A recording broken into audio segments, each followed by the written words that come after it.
Muitas vezes não importa se a sua opinião é certa ou errada, porque o errado é ter opinião. Eu já experimentei isso, penso sobre isso, e este texto se chama assim, A Graça de Estar Errado. Eu sou Luiz Carreira e essas são as cartas da oficina, um programa em que eu leio essas cartas que envio por newsletter, logo depois que as escrevo. Então eu vou lendo, refletindo, corrigindo, como se a gente conversasse imediatamente sobre o texto. Essa, como eu disse, é uma carta que eu intitulei A Graça de Estar Errado, que obviamente tem os dois sentidos, tanto o do ser engraçado, um pouco engraçado estar errado, e essa graça, essa graciosidade, achar engraçado estar errado, para mim é um sinal de inteligência muitas vezes, pelo menos de abertura, mas também ela quer dizer uma espécie de o bem, o benefício, o dom, a graça mesmo que se recebe em poder errar e perceber e compreender isso. E esse texto é uma reflexão a partir de uma circunstância sobre essa questão. E, como você já sabe, eu vou lendo, a gente para, comenta um pouquinho, corrige uma coisa ou outra. Vamos lá. Vou aproveitar o fato de esses textos se chamarem cartas para fazer uma espécie de confissão pessoal. Por que eu disse uma espécie de confissão? Porque não é daquelas que se fazem no confessionário. As confissões públicas são diferentes. Há que se pensar, obviamente, todo o mecanismo é diferente. Uma confissão pública envolve um despojamento, mas também intenções outras, etc. Hoje, 26 de abril de 2025, o Papa Francisco está sendo sepultado em Roma, na Basílica de Santa Maria Maggiore. Junto com ele, confesso, daqui à distância, enterro de vez, ou mais uma vez, o meu interesse em política. Eu não sei se a palavra interesse é a mais adequada. Talvez fosse melhor falar em vício, porque a política, mais do que gerar interesse, me corrompeu durante muitos anos por dentro, como uma espécie de vício, de droga, entorpecendo a minha atenção e dragando minhas energias.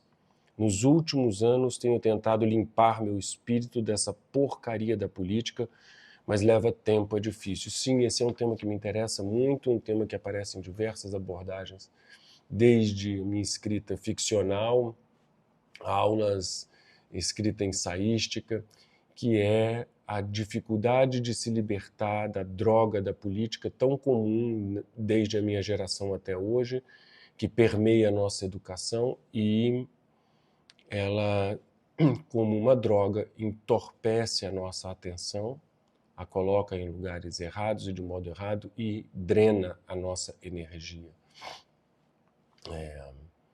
É muito séria essa questão do trato e da educação da atenção, vide a grande sabedoria do Evangelho que diz: aí onde está o seu coração está o seu tesouro, aí onde está a sua atenção está o seu tesouro, e a política suga a nossa atenção, consome a nossa atenção demasiadamente. Não só demasiadamente, do modo errado também.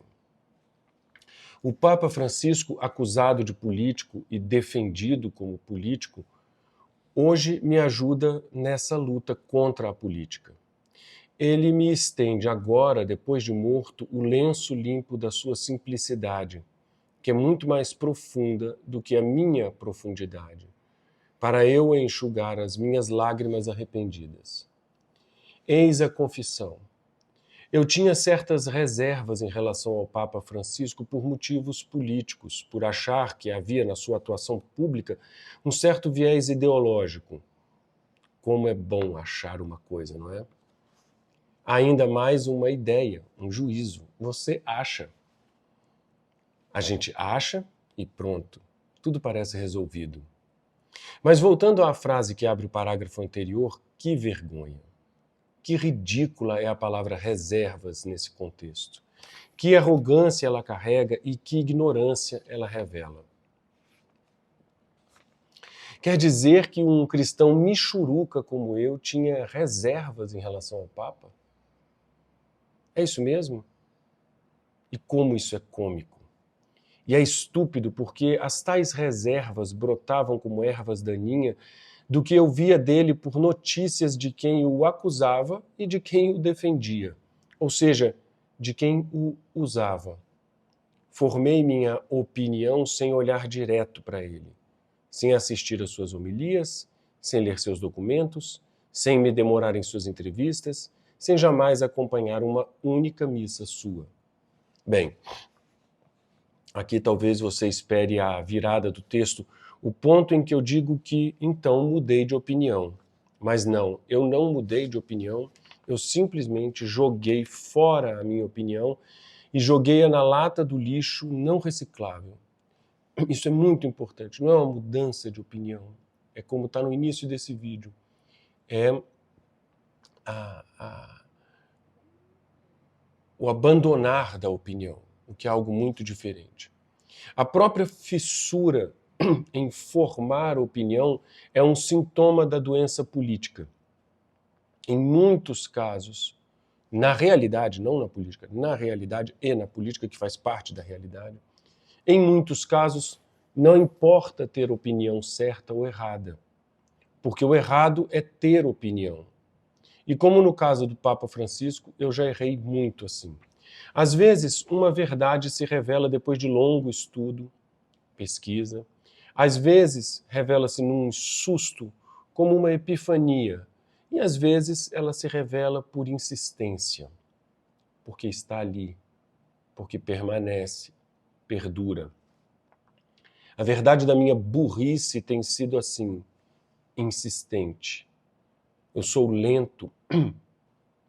Costumo me tocar das coisas óbvias depois de muito tempo que estão ao meu redor. Fazer o quê? Com a morte do Papa Francisco, comecei a assistir um turbilhão de vídeos, vendo-o falar muito esses dias. Há algo de significativo nisso. Comecei a ouvir o Papa depois que ele morreu. E um dos aspectos da minha ignorância já se revela aí, nesse aparente acaso. Um Papa não é escolhido para responder apenas à ordem do dia. A sua mensagem, diferente da do jornal, não é descartável. Fala além da morte. Junto com esse turbilhão de vídeos de Francisco, o algoritmo começou a me entregar outros com depoimentos sobre ele, cenas, etc. No meio de muita coisa quase piegas de sentimentalismo, algumas pérolas. Dentre essas, uma senhora argentina, emocionada na Praça São Pedro, segurando uma sacolinha de plástico, lembrava de Francisco desde quando Bergoglio celebrava suas missas em Buenos Aires, que ela acompanhava com a máxima atenção. Bergoglio, como você sabe, é o nome do Papa Francisco antes de tornar-se Papa, né? Então essa senhora de Buenos Aires acompanhava Bergoglio desde Buenos Aires e continuara acompanhando ele como Papa, agora Papa Francisco. No meio do seu depoimento emocionado, ela diz: "Hablan mucho de su versión política, pero a mí no me importa nada. Yo siempre oí que decía. Yo siempre oí lo que decía. E lo que ele decía era de Deus." Ou seja, falam muito da sua versão política, mas para mim isso não me importa em nada. Eu sempre ouvi o que ele dizia. E o que ele dizia era de Deus, diz essa senhora com a sacolinha de plástico. Vi e revi esse vídeo algumas vezes e, além das palavras dessa senhora, a sua face de alegria era muito diferente da minha, cheia de reservas. Não sei se exagero, mas eu vi uma poética nas palavras espontâneas dessa senhora. Enquanto todos falavam muito, ela ouvia o que o Francisco dizia. Veja o peso dessas palavras à luz da expressão popular. Fala, fala e não diz nada. Falar é mecânico. Dizer é significativo. Ela se ligou ao que era dito, não à falação. Foi menos Marta agitada e mais Maria atenta à parte mais importante. Minha doença política me fez uma desatenta Marta, confesso. Confesso e repito, não se trata aqui de mudar de opinião. Esse texto não é exatamente sobre o Papa, mas sobre a minha estupidez de ter uma opinião sobre o que eu nem mesmo entendia, sobre meu coração surdo à voz que falava ou dizia as coisas de Deus. Em termos mais precisos, este texto é, como eu disse, sobre a minha arrogância e a minha ignorância, ou em termos ainda mais precisos, sobre a minha esclerocardia, termo grego do Evangelho que significa dureza de coração. Dureza de coração que resulta de se aproximar das coisas de Deus sem fé, sem uma postura verdadeiramente atenta e humilde, cheio, por exemplo, de política e de opinião. Isso é uma sabedoria tradicional muito eficaz, muito verdadeira, e que não é preciso ser explicada necessariamente, muito menos provada retoricamente.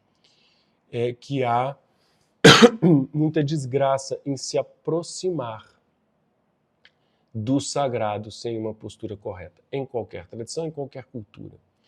Aproximar-se do sagrado exige um determinado tipo de postura, sem o qual o resultado nunca é bom. Você não precisa acreditar em Deus ou ser católico para entender como isso funciona. Aproximar-se da beleza de modo desconfiado ou indiferente gera um coração duro. Aproximar-se da verdade de modo indiferente também gera um coração duro. Ver, por exemplo, a bondade manifesta num gesto e ser indiferente a isso é um fenômeno de esclerocardia, gera um coração duro. Então, não é preciso pensar isso apenas dentro da chave da religião. A realidade nos mostra isso. A indiferença, a beleza, a verdade, a bondade gera um coração duro. Aproximar-se do sagrado, da beleza, da bondade, da verdade, armado, por exemplo, de política e de opinião, ou cheio de indiferença, sem humildade e a correta atenção, endurece o coração. Um coração que se aproxima do que é mais importante com indiferença, fecha-se, endurece. Um coração duro é um coração fechado, sem movimento, inflexível, empedernido, é um coração surdo.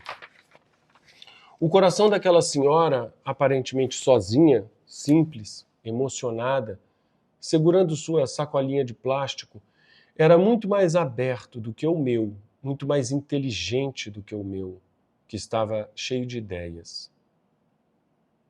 Mas eu agradeço ao Papa Francisco e à senhora da sacolinha de plástico, que me ajudaram mais um pouquinho na minha batalha contra o vício da política.